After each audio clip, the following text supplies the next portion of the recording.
Hi, I'm Jason Logston from Adventure-Logs.com. I'm in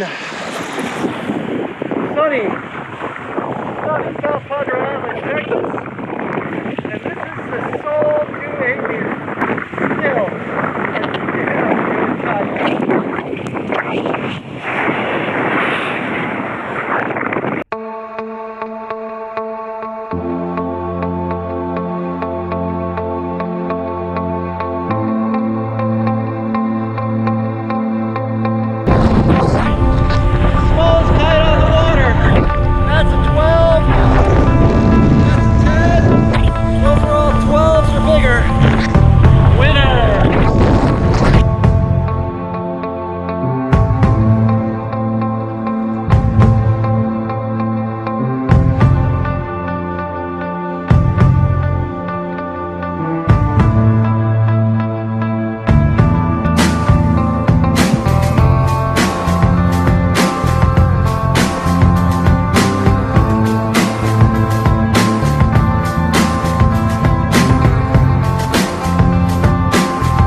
Thanks for watching my video here on the new Soul 2 8-meter. I just wanted to spend the last couple minutes here and kind of discuss the differences between the Soul 1 and the Soul 2, and more what you really notice out on the water. It's been about 3 years now since the Soul 1 has come out. So let's talk about what has changed. Now, our men at Flysurfer has always said that they do not put out a new generation of kite unless they find a large improvement. People were kind of expecting the upgrade like between the Sonic 2 and the Sonic 3. But quite honestly, that's a whole new kite. That wasn't a progression on the Sonic 2. What they did is they took the Sonic FMG and they kind of detuned it and made it a little bit more user friendly. So it really is a completely different kite. So, I mean, the biggest change has been the fabric, and that is kind of what has happened in the history of Flysurfer. Between the Sonic FR and the Sonic 2, that was basically a fabric upgrade. Between the Speed 3 and the Speed 4 Lotus, that was just a fabric upgrade. Now, back then, the advances in the fabric made enormous changes to the characteristics of the kite. Nowadays, we have such good fabric to start with that it's really hard to improve on it, but it has made some differences. So let's first talk about this new fabric. It is TX Plus. It is actually slightly heavier than the Deluxe Plus that they used to use. I think it's like 1 gram per meter cubed heavier, but it's stronger, it's stiffer. So what Flysurfer has been able to do, and quite most of the changes to this kite have been the internal structure. There's less support because it's just not needed, and this has changed some of the aspects of the kite. Because there's less internal structures, the kite packs down much smaller. And I'm talking with my experience with the 6 and 8. With these larger soles, it's going to be even more noticeable. Also, they inflate and deflate even faster. The sole is always inflated pretty fast, but now it's even a little bit better. Something that I've noticed that to me is a huge upgrade is the fact that this new TX seems to stick less to the sand. I'm now living in South Padre Island, Texas, where it's very, very salty water, and there's a lot of silicone in the sand, excuse me. So it's always been with the Lotus fabric and with this Deluxe fabric, even with the kite dry, I would always, as I roll it up, I would always have to brush off the sand just because the fabric would attract to it. This TX seems to be significantly less, and that is a huge upgrade to me.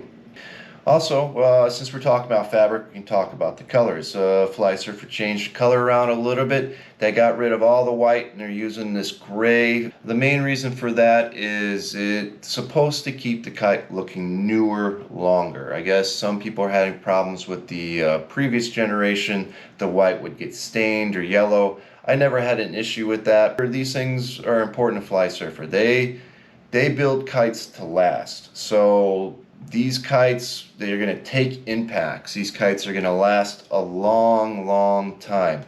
You got a lot of these new foil kites that are super, super light, but hey, you crash it hard, it's going to break. You know, it's a handoff. Remember, this kite was marketed not just for average or advanced riders, but also for beginning riders. So it's meant to be built tough. Another big change that I've seen is they've made the wingtips slightly different. They flattened out the wingtips so it's not as a D delta shape. How I've seen that affect the kite on the water is it relaunches even better. I have relaunched in times where I thought it just absolutely wasn't going to happen. And something new with this new generation is that a lot of times the kite will relaunch without me even having to touch the bar. As you saw in the video, it will just relaunch on its own. It's hard to get the kite to just stay on the water. Also, another thing that I've never seen before on a sole, let alone any other foil kite, is that the kite will actually sit there on the wind window and not move. I've never seen that before. That's amazing.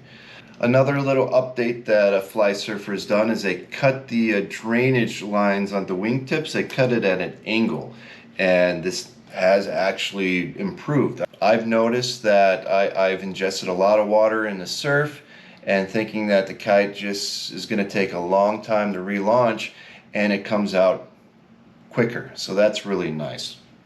And lastly, the other change that I've seen is they updated the bridle. Mostly they just changed the colors, but for the first time in at least probably a decade, they changed the pulley lines. They always used to use these bright yellow fluorescent pulley lines. I mean, from Elise Speed 3 up. I mean, that's the way it's always been. This generation they use a gray, and it looks slightly thinner diameter. I don't know if it's a different line or whatnot, but it is different. So it'll be interesting to see if these pulley lines hold up better. Well, that's about it. So I think that the changes are a positive change. And sometimes you have to worry with the new generations is that the manufacturer will kind of mess up those characteristics that you love. And no, this is still a sole. It flies like a sole. I think everything though is a little bit more refined. It turns a little bit more direct. It drifts a little bit better. And I think that's with the fabric. It relaunches better. It launches, it inflates and deflates better. Everything is just slightly better, which is what you really want with the next generation. If you have any questions, make sure you ask me down below. Any feedback is always great for me. Hopefully I'm going to have a lot more content coming. When I get off of work, I'm going to lay my sole 6 meter, the first and second generation, on top of each other, so you can see exactly the build differences, the bridle differences, just about everything, so you can see for yourself what has changed. Also, I'm going to do a video on the Inflexion quick release that you attach to your harness. I love it. It's great. So I'm definitely going to do a quick video on that. So make sure you subscribe. And again, appreciate you watching. This is Jason Logson from adventure-logs.com. I'll see you on the water. Thanks.